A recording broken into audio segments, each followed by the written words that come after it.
الحمدللہ وکفا والصلاة والسلام علی سید الانبیاء وعلى آلہ واصحابہ الاتقیاء وعلى اولیاء امتہ والصلحاء ونشهد أن لا إله إلا الله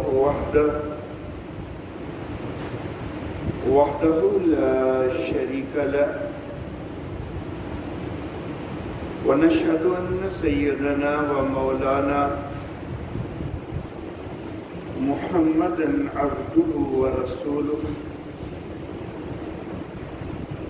أما بعد وقال الله تعالى في القرآن الحكيم أعوذ بالله من الشيطان الرجيم بسم الله الرحمن الرحيم كافها يا عين صاد ذكر رحمة ربك عبده زكريا إذ نادى ربه نداء خفيا قال رب إني وهن العزم مني واشتعل الرأس شيبا ولم أكن بدعائك رب شقيا صدق الله مولانا العلي العظيم وبلغنا نبيه ورسوله الكريم. محترم احباب، برادر مکرم قاضی اطہار محسن صاحب کی طبیعت کی خرابی کی وجہ سے انہوں نے آج یہاں پر درس کا حکم دیا.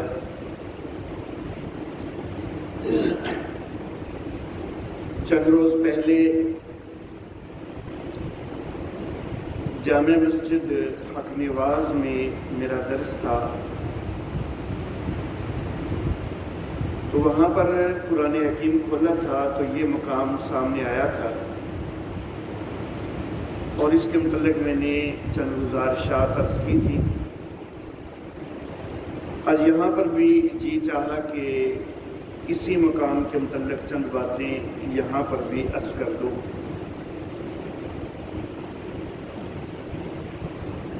سورہ مریم کی ابتدائی 4 آیات مبارکہ ہیں جو میں نے تلاوت کی ہیں. پہلی آیت مبارکہ حروف مقطعات پر مشتمل ہے. کاف ہا یا عین صاد. ان حروف کا معنی اور مفہوم تو اللہ ہی بہتر جانتے ہیں. اللہ رب العزت کے علاوہ کوئی بھی ان کا معنی اور مفہوم نہیں جانتا. قرآن حکیم کی 29 سورتوں کی ابتدا میں یہ حروف آئے ہیں جن کو حروف مقطعات کہا جاتا ہے. حروف مقطعات کے بعد اللہ رب العزت ارشاد فرماتے ہیں کہ ذکر رحمت ربک عبدہ زکریا. یہ ذکر ہے تیرے رب کی رحمت کا اپنے بندے زکریا علیہ الصلاۃ والتسلیمات پر. اذ نادى ربہ نداء خفیا، کہ جب انہوں نے اپنے رب کو پکارا پست آواز سے، چپکے چپکے پکارنا. قال، انہوں نے کہا رب انی وہن العزم منی، اے میرے رب میری ہڈیاں کمزور ہو چکی. واشتعل الراس شیبا، اور بڑھاپے کی وجہ سے سر شعلے مار رہا ہے. وَلَمْ أَكُمْ بِدُعَائِكَ رَبِّ شَقِيًّا، اور اے میرے رب تجھ سے مانگ کر میں کبھی نامراد نہیں ہوا۔ تو سیدنا زکریا علیہ الصلوۃ و تسلیمات کی ایک دعا کا اللہ رب العزت یہاں پر تذکرہ فرما رہے ہیں۔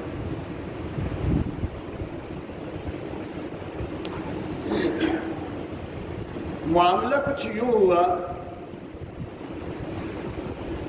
کہ سیدنا زکریا علیہ الصلوۃ و تسلیمات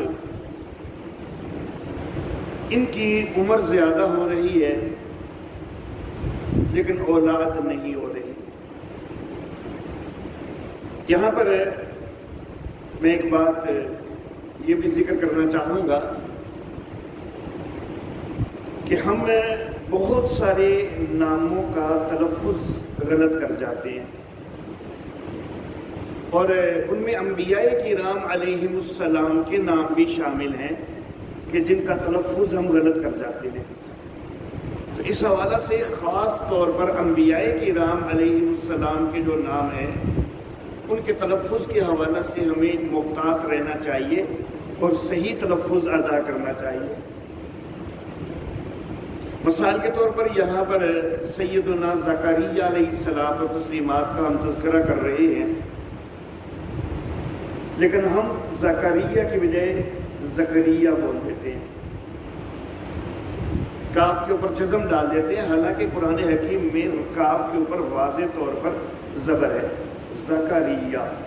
تو صحیح تلفظ یہ ہے۔ سیدنا یوسف علیہ الصلوۃ و تسلیمات نام کی سین پر پیش ہے لیکن ہم زبر بنا کے یوسف بول دیتے ہیں۔ سیدنا یونس علیہ الصلوۃ و تسلیمات نون کے اوپر پیش ہے لیکن ہم زبر بنا کے یونس بول دیتے ہیں۔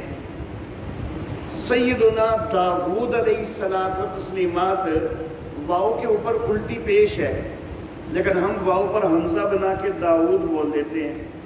تو کئی نام ہیں کہ جن کا تلفظ ہم غلط کر جاتے ہیں، تو اس حوالہ سے ہمیں محتاط ہونا چاہیے، اور خاص طور پر انبیاء کرام علیہم السلام کے ناموں کا تلفظ وہ صحیح ہونا چاہیے۔ تو بہرحال اللہ رب العزت فرماتے ہیں کہ یہ ذکر ہے تیرے رب کی رحمت کا اپنے بندے زکریا علیہ السلام پر۔ میں نے عرض کیا کہ زکریا علیہ الصلوۃ و تسلیمات کی عمر زیادہ ہو رہی ہے اور اولاد نہیں پیدا ہو رہی۔ ان کی اہلیہ کا نام تھا عیشا رضی اللہ تعالی عنہا۔ عیشا کی ایک دوسری بہن ہے، ان کا نام ہے حنہ رضی اللہ تعالی عنہا، اور یہ جو حنہ ہیں ان کے خاوند کا نام ہے عمران رضی اللہ تعالی عنہ۔ یہ عمران وہی ہیں کہ جن کے نام پر سورۃ آل عمران ہے۔ حضرت زکریا علیہ الصلوۃ و تسلیمات کے یہ ہم زلف بنے۔ حضرت زکریا علیہ السلام کی بیوی اہلیہ حضرت عیشا اور حضرت عمران رضی اللہ تعالیٰ عنہ کی بیوی حضرت حنہ، یہ آپس میں بہنیں ہیں۔ بعض کا خیال ہے کہ رشتے میں بہنیں بنتی ہیں، کزن وغیرہ ہیں، لیکن غالب رائے جو ہے وہ اکثر کی وہ یہی ہے کہ سگی بہنیں ہیں یہ۔ اور اتفاق کی بات یہ کہ دونوں بہنیں جو ہیں ان کی عمر زیادہ ہو رہی تھی، لیکن اولاد جو ہے وہ دونوں کی ہی نہیں ہو رہی تھی۔ دونوں کے خاندوں کی عمر بھی زیادہ ہو رہی ہے، اولاد نہیں ہو رہی۔ البتہ ایک معاملہ جو ہے اس میں تھوڑا فرق تھا۔ حضرت زکریا علیہ الصلوۃ و تسلیمات کی جو اہلیہ ہیں حضرت عیشا رضی اللہ تعالی عنہا، ان کے متعلق اس وقت کے جو طبیب تھے، اس وقت کے جو ڈاکٹر تھے، تو وہ یہ کہہ چکے تھے کہ یہ تو بانجھ خاتون ہے، اس کی تو اولاد کبھی پیدا ہو ہی نہیں سکتی۔ یہ حضرت زکریا علیہ السلام کی اہلیہ کے متعلق یہ رائے تھی۔ لیکن جو دوسری بہن ہے عمران کی بیوی حنہ رضی اللہ تعالی عنہا، ان کے متعلق بہرحال کسی طبیب کی یہ رائے نہیں تھی کہ وہ بانجھ ہیں. تو جن کی متعلق یہ رائے نہیں ہے کہ وہ بانجھ ہے، حضرت حنہ رضی اللہ تعالی عنہا، انہوں نے ایک نظر مان لی. نظر یہ مان لی کہ یا اللہ اولاد پیدا ہوئی، بیٹا پیدا ہوا، تیری راہ میں وقف کر دوں گی. جب یہ نظر مانی تو حاملہ ہو گئی، لیکن بیٹے کی بجائے بیٹی پیدا ہوئی، سیدہ مریم رضی اللہ تعالی عنہا. یہ وہی حضرت مریم رضی اللہ تعالی عنہا ہے جو سیدنا عیسیٰ علیہ الصلوۃ والتسلیمات کی والدہ ہیں. تو گویا کہ عمران جو ہے وہ سیدنا عیسیٰ علیہ السلام کے نانا ہیں، حنہ یہ سیدنا عیسیٰ علیہ السلام کی نانی ہے. اور حضرت زکریا علیہ الصلوۃ والتسلیمات یہ حضرت عیسیٰ علیہ السلام کی نانی کے بہنوئی ہیں. تو بہرحال حضرت مریم رضی اللہ تعالی عنہا پیدا ہوئی. اب حضرت حنہ کہنے لگی کہ میں نے تو نظر مانی تھی کہ بیٹا پیدا ہوگا تو اللہ کی راہ میں وقف کروں گی. اب پیدا تو بیٹی ہوئی ہے، لیکن اس کے باوجود میں اس کو اللہ کی راہ میں وقف کرتی ہوں. اللہ اللہ. وقف کا انداز یہ تھا کہ جو بچہ اللہ کی راہ میں وقف کیا جانا ہوتا تھا، اس کا انداز یہ تھا کہ اس بچے کو جو مرکزی عبادت گاہ ہے وہاں پر پہنچا دیا جاتا تھا، جس کو اس وقت ہیکل ثانی کہا جاتا تھا. سیدنا سلیمان علیہ الصلوۃ والتسلیمات انہوں نے ایک ہیکل تعمیر کیا تھا، جنات نے بھی اس تعمیر میں حصہ لیا تھا، اس کو ہیکل سلیمانی کہتے ہیں. لیکن بعد میں رومیوں وغیرہ کے حملوں میں وہ ہیکل جو ہے وہ جلا کر خاکستر کر دیا گیا تھا، تو اس کی جگہ پر دوسرا ہیکل تعمیر کیا گیا تھا جس کو ہیکل ثانی کہا جاتا تھا. حضرت زکریا علیہ الصلوۃ والتسلیمات کے دور میں یہی ہیکل ثانی تھا. تو وقف یہی ہوتا تھا کہ ہیکل کے اندر بچے کو پہنچا دیا جائے، اور جو ہیکل کے اندر علماء اور خدام ہیں وہ اس بچے کی پرورش کا انتظام کریں. تو سیدہ مریم رضی اللہ تعالی عنہا کو ہیکل میں پہنچا دیا گیا. جب ان کو ہیکل میں پہنچا دیا گیا، عمران اس ہیکل کے امام تھے اس وقت. اب گویا کہ امام کی بیٹی وقف ہو کے آ گئی ہے ہیکل میں. جب امام کی بیٹی ہے تو جتنے خدام تھے، جتنے علماء تھے وہاں ہیکل کے خدمتگار، ان سب کی دلی خواہش یہ ہو رہی تھی کہ ہمارے امام کی بیٹی ہے، اس کی پرورش کی سعادت ہمیں مل جائے. یہ سب کی یہ خواہش ہو رہی تھی. سیدنا زکریا علیہ الصلوۃ والتسلیمات بھی ہیکل کے خدام ان علماء میں سے تھے کہ جو تورات اور زبور کے نسخے لکھ کے عوام کے اندر ان کی اشاعت کرتے تھے. انجیل تو اس وقت ابھی نازل نہیں ہوئی تھی، وہ تو بعد میں سیدنا عیسیٰ علیہ السلام پر نازل ہوئی ہے. تو حضرت زکریا علیہ الصلوۃ والتسلیمات کی بھی یہ خواہش ہوئی کہ اس بچی کی پرورش جو ہے وہ میرے ذمہ آ جائے. قرآن اندازی کی گئی. اللہ رب العزت کی طرف سے قرآن اندازی کا طرز یہ بتلایا گیا کہ جن کلموں کے ساتھ یہ علماء تورات اور زبور کے نسخے تیار کرتے ہیں، ان کلموں کو دریا میں ڈالا جائے. تو جن کے قلم جو ہے وہ دریا کے پانی کے بہاؤ کے ساتھ نیچے کی طرف بہہ پڑیں، ان کو پرورش کی اجازت نہیں ہوگی. جس کا قلم رک جائے تو وہ اس بچی کی پرورش کرے گا. حضرت زکریا علیہ الصلوۃ والتسلیمات انہوں نے بھی اپنا قلم ڈالا، اور دیگر جو علماء خدام تھے انہوں نے بھی اپنے قلم ڈالے. باقیوں کے قلم پانی کے بہاؤ کی طرف نیچے کی طرف بہنا شروع ہو گئے، لیکن حضرت زکریا علیہ الصلوۃ والتسلیمات کا قلم صرف نیچے کی طرف بہنے سے نہیں رکا بلکہ الٹا اوپر کی طرف جانا شروع ہو گیا، اور اس سے اللہ رب العزت کا فیصلہ بڑا واضح طور پر سامنے آ گیا کہ اس بچی کی پرورش کی ذمہ داری حضرت زکریا علیہ الصلوۃ والتسلیمات کے اوپر ہونی چاہیے۔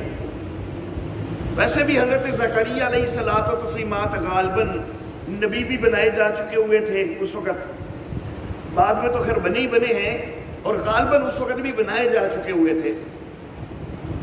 تو نبی ویسے بھی قوم کا روحانی باپ ہوتا ہے، اور پھر اس بچی کے یہ خالو بھی لگتے تھے، تو اس لیے ان کا حق زیادہ بنتا تھا، تو اللہ کی طرف سے بھی فیصلہ انہی کے حق میں ہو گیا۔ اب یہ حضرت مریم رضی اللہ تعالی عنہا ہیکل کے اندر پرورش پا رہی ہیں، ایک کمرہ ان کے لیے مخصوص کر دیا گیا ہے۔ جس وقت یہ مریم جو ہیں یہ کچھ شعور کی عمر تک پہنچ گئی ہیں، اب حضرت زکریا علیہ الصلوۃ والتسلیمات نے ایک نیا ماجرا دیکھا، ایک عجیب چیز نظر آئی کہ اس بچی کے پاس اس کمرے میں جب جاتے ہیں تو دیکھتے ہیں کہ وہاں پر بے موسمی پھل پڑے ہوئے ہیں۔ فلسطین کے علاقہ میں تھے یہ، اور پھل وہ نظر آتے کہ جو فلسطین کے علاقہ میں ہوتے ہی کوئی نہیں، اور جس علاقہ میں ہوتے ہیں وہاں پر بھی ان کا موسم کوئی نہیں۔ تو حضرت زکریا علیہ الصلوۃ والتسلیمات وہ حیران ہوئے کہ یہ بچی کے پاس پھل کدھر سے آتے ہیں۔ سیدہ مریم رضی اللہ تعالی عنہا سے پوچھا، سورہ آل عمران میں اللہ فرماتے ہیں قال یا مریم انا لکی ھذا، اے مریم یہ تیرے پاس کہاں سے آتے ہیں؟ قالت هو من عند اللہ، کہنے لگیں کہ یہ اللہ کی طرف سے ہیں۔ اللہ اللہ، اپنی طرف سے ایک لا علمی کا اظہار کیا کہ مجھے تو پوری حقیقت کا کوئی پتہ نہیں، بس اللہ کی طرف سے آ جاتے ہیں، میں جس وقت اٹھتی ہوں تو یہاں پر پڑے ہوئے نظر آ جاتے ہیں، تو میں تو اللہ کی طرف سے دیا ہوا رزق سمجھ کے کھاتی ہوں۔ اللہ اللہ، ان اللہ یرزق من یشاء بغیر حساب، بے شک اللہ جس کو چاہتا ہے بغیر حساب کے رزق دیتا ہے۔ ہنالک دعا زکریا ربہ، یہاں پھر دعا کی زکریا علیہ السلام نے اپنے رب سے۔ یہی وہ دعا ہے کہ جس کا سورہ مریم کے آغاز میں بھی اللہ رب العزت تذکرہ فرما رہے ہیں کہ اذ نادا ربہ نداء خفیہ، جب زکریا علیہ السلام نے اپنے رب کو پکارا، ہلکی آواز سے، پست آواز سے پکارنا، چپکے چپکے پکارنا۔ اللہ اللہ، جس وقت سیدہ مریم رضی اللہ تعالی عنہا کے پاس وہ بے موسمی پھل دیکھے نا، تو دل میں خیال آیا کہ وہ اللہ قادر ہے جو اس بیٹی کو، اس بچی کو بے موسمی پھل دے سکتا ہے، وہ اللہ مجھے بے موسمی اولاد بھی دے سکتا ہے۔ تو وہاں پر پھر جوش کے ساتھ جو ہے وہ دوبارہ اللہ کی بارگاہ میں دعا کی کہ یا اللہ اولاد کی نعمت سے نواز دے۔ اللہ اللہ، اب بوڑھے ہو چکے ہیں، ضعیف ہو چکے ہیں، اور اس وقت دعا مانگ رہے ہیں اولاد کے لیے، لیکن اونچی آواز سے دعا نہیں مانگتے، پست آواز سے دعا مانگتے ہیں۔ یہاں پر اللہ رب العزت ذکر فرما رہے ہیں نداء خفیہ، پست آواز کی دعا مانگی، کیونکہ اولاد کے لیے بوڑھا بندہ دعا مانگ رہا ہے تو کسی نوجوان کی طرف سے ایک مذاق کا خدشہ ہو سکتا ہے کہ بابا جی چھڑ لو، ہونے اینی عمر ہوگی، ہون کی دعا مانگ جو پھر رہن دیو، تو ایک مذاق کا خدشہ ہو سکتا ہے۔ عوام سے شرماتے ہیں، لیکن دل کے اندر ایک خواہش ہے اپنے رب سے شرمانے کی کوئی ضرورت نہیں ہے۔ عوام سے تو شرماتے ہیں، چھپ چھپ کے پکارتے ہیں، چپ کے پکارتے ہیں، لیکن رب ذوالجلال سے کوئی شرمانے کی ضرورت نہیں۔ جب دل میں آرزو موجود ہے تو رب کو پکار رہے ہیں۔ اللہ اللہ، تو اللہ فرماتے ہیں ذکر رحمت ربک عبدہ زکریا، یہ ذکر ہے تیرے رب کی رحمت کا اپنے بندے زکریا علیہ الصلوۃ والتسلیمات پر۔ معلوم ہوا کہ اللہ کے نبی بھی اللہ کی رحمتوں کے محتاج ہوا کرتے ہیں، نبی تک بھی اللہ کی رحمتوں کے محتاج ہوا کرتے ہیں۔ تو جب نبی بھی اللہ کی رحمتوں کے محتاج ہوتے ہیں تو پھر ہمیں بھی رحمتوں کے لیے اللہ کے در پہ سوالی بننا چاہیے۔ اللہ اللہ،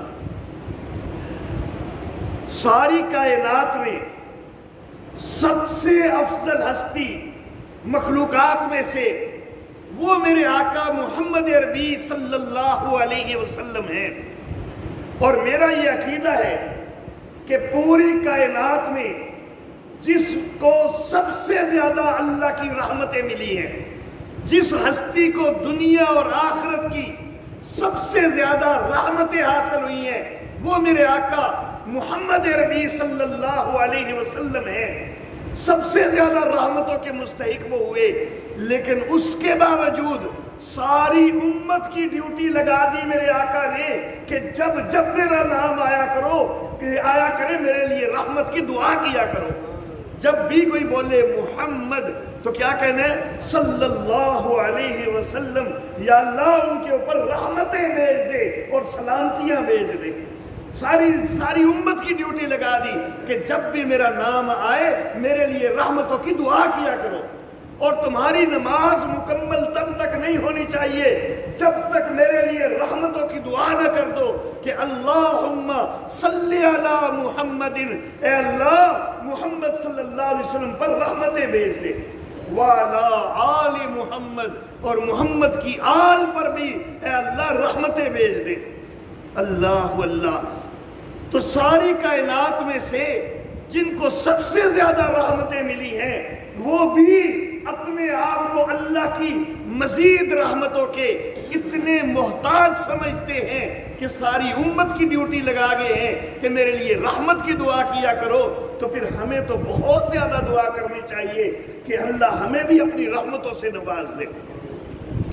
اللہ اللہ، اذ نادا ربہ نداء خفیہ، جب اپنے رب کو پکارا، چھپ کے پکارنا، پست آواز سے پکارنا، قالا کہنے لگے رب انی وہن العظم منی، اے میرے رب میری ہڈیاں کمزور ہو چکی، کھوکھری ہو چکی، واشتعل الراس شیبا، اور اے میرے رب بڑھاپے سے سر شعلے مار رہا ہے۔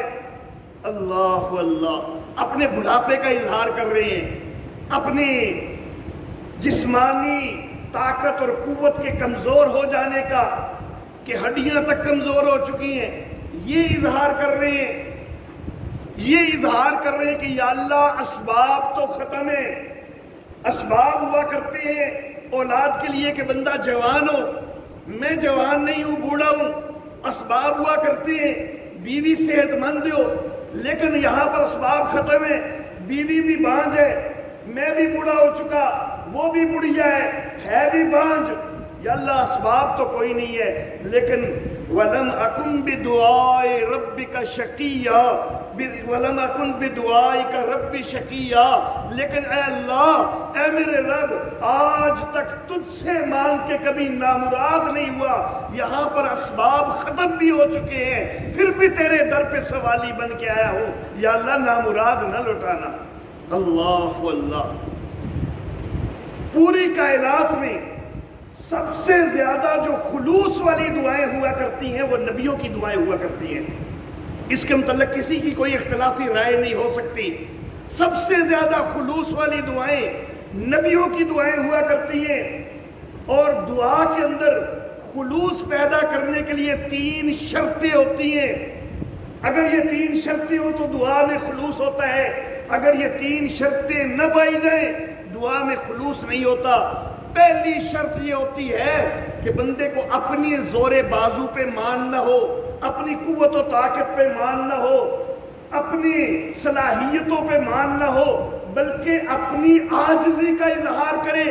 یا اللہ میرے اختیار میں تو کوئی نہیں، یا اللہ میرے بس میں کوئی نہیں، یا اللہ میں تو عاجز ہوں لیکن تو قادر ہے۔ اللہ اللہ، تو سب سے پہلی شرط یہ ہوتی ہے کہ بندہ اپنی عاجزی کا اظہار کرے۔ سیدنا زکریا علیہ السلام بھی اپنی بے اختیاری اور عاجزی کا اظہار کر رہے ہیں کہ انی وہن العظم منی، یا اللہ بڑھاپے کی وجہ سے میری ہڈیاں بھی کمزور ہو چکی، واشتعل الراس شیبا، اور سر شعلے مار رہا ہے، بال سفید ہو گئے بڑھاپے کی وجہ سے، اللہ اللہ، تو سب سے پہلے اپنی عاجزی کا اظہار کیا ہے۔ اور ان حالات میں بھی کہ جب اسباب ختم ہو چکے ہیں تو رب کو پکار رہے ہیں نا، تو گویا کہ رب کے قادر ہونے کا بھی اظہار کر رہے ہیں۔ اور یہ دعا کے اندر خلوص پیدا کرنے کے لیے دوسری شرط یہ ہوا کرتی ہے کہ اللہ کو قادر اور مختار سمجھا جائے، کہ اللہ سب کچھ کر سکنے والا ہے۔ جہاں ساری کائنات کے اسباب ختم ہو جائے، رب ذوالجلال وہاں بھی جو چاہے کر سکتے ہیں۔ یہ یقین کامل بھی ہونا چاہیے کہ میرا اللہ ہر چیز پر قادر ہے۔ اگر یہ یقین کامل نہ ہو تو پھر دعا کے اندر خلوص نہیں ہوتا۔ اگر اپنی عاجزی کا اظہار نہ ہو، دعا میں خلوص نہیں ہوتا۔ عاجزی کا اظہار نہ ہو تو پھر تو یہ ہوتا ہے نا کہ چل کرتے میں آپ پہ بھی لینا ہی ہے، لیکن چلو اللہ کرو بھی مانگ لینے ہیں۔ خلوص تو نہ ہوا۔ خلوص تبھی ہوتا ہے کہ جب کہے کہ یا اللہ میرے اختیار میں نہیں ہے، تو نے کرنا ہے، اور قادر سمجھے گا تو خلوص ہوگا۔ اگر رب کی قدرت کا یقین نہ ہو تو پھر دعا میں خلوص نہیں آیا کرتا۔ اور تیسری شرط کہ غیر اللہ کے اختیار کی نفی دل میں بیٹھی ہونی چاہیے، تب دعا میں خلوص ہوتا ہے۔ اگر غیر اللہ کے اختیار کا بھی عقیدہ بنا ہوا ہے نا، تو پھر تو یہ ہوگا کہ چلو آج اللہ سے مانگ کے دیکھ لیتا ہوں، نہیں ملتا تو کل کسی بابے کا دروازہ کھٹکھٹا لوں گا، کسی پیر کی قبر پہ چلا جاؤں گا، کسی ولی سے مانگ لوں گا۔ نہیں، غیر اللہ کے اختیار کی مکمل نفی دل میں بیٹھی ہونی چاہیے، تب دعا میں خلوص ہوتا ہے کہ یا اللہ ایک تیرا ہی تو در ہے، کوئی اور در ہے کوئی نہیں کہ جہاں میں سوالی بن کے جاؤں تو تجھی کو پکار رہا ہوں، کسی اور کو پکارنے والا میرا عقیدہ نہیں ہے۔ یہ تینوں شرطیں ہوں تب دعاؤں میں خلوص ہوتا ہے۔ اور سب سے زیادہ خلوص والی دعائیں نبیوں کی ہوتی ہیں، تو گویا کہ سب سے زیادہ عاجزی کرنے والے اللہ کے نبی ہوا کرتے ہیں۔ سب سے زیادہ عاجزی کرنے والے اللہ کے نبی ہوا کرتے ہیں، اور انہی کو لوگ مختار کل کہنا شروع کر دیں، جو اپنے آپ کو سب سے زیادہ کہتے ہیں یا اللہ ہم عاجز ہیں، یا اللہ ہم بے اختیار ہیں، یا اللہ اختیارات تیرے چلتے ہیں، انہی کو لوگ مختار کل کہنا چاہتے کہ شروع کر دیں، تو یہ ان کی دعوت کے بالکل الٹ کر رہے ہیں، یہ بالکل خلاف کر رہے ہیں۔ نبیوں کی دعوت یہی ہے کہ اللہ قادر ہے، باقی سارے عاجز ہیں، اللہ مختار ہے، کوئی اور مختار کل نہیں ہے۔ اللہ اللہ ولم اکم بدعائی کا رب شقیہ، اے میرے رب تجھ سے مانگ کے میں کبھی نامراد نہیں ہوا۔ دیکھیں، مومن کی ہر دعا قبول ضرور ہوتی ہے، ہر دعا قبول ہوتی ہے۔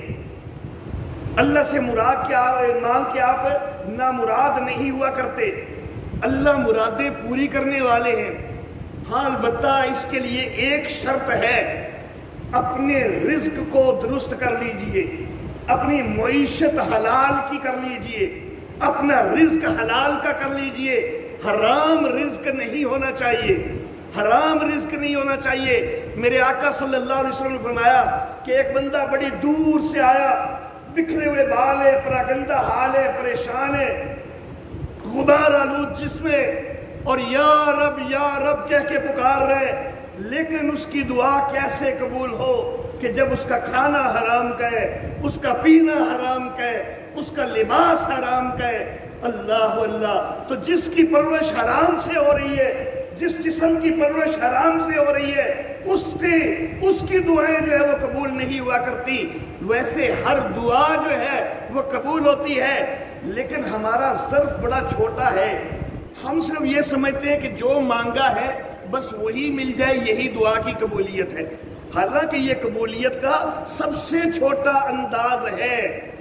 قبولیت کے اس سے بڑے انداز بھی ہیں۔ ایک انداز یہ ہوتا ہے جو ہم نے مانگا ہے اللہ اس کا کوئی متبادل دے دیتے ہیں اور وہ بہتر ہوا کرتا ہے۔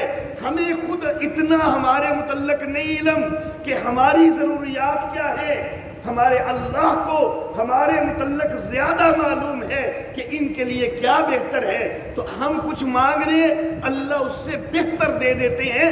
یہ دعا کی قبولیت کا اعلیٰ انداز ہوا کرتا ہے۔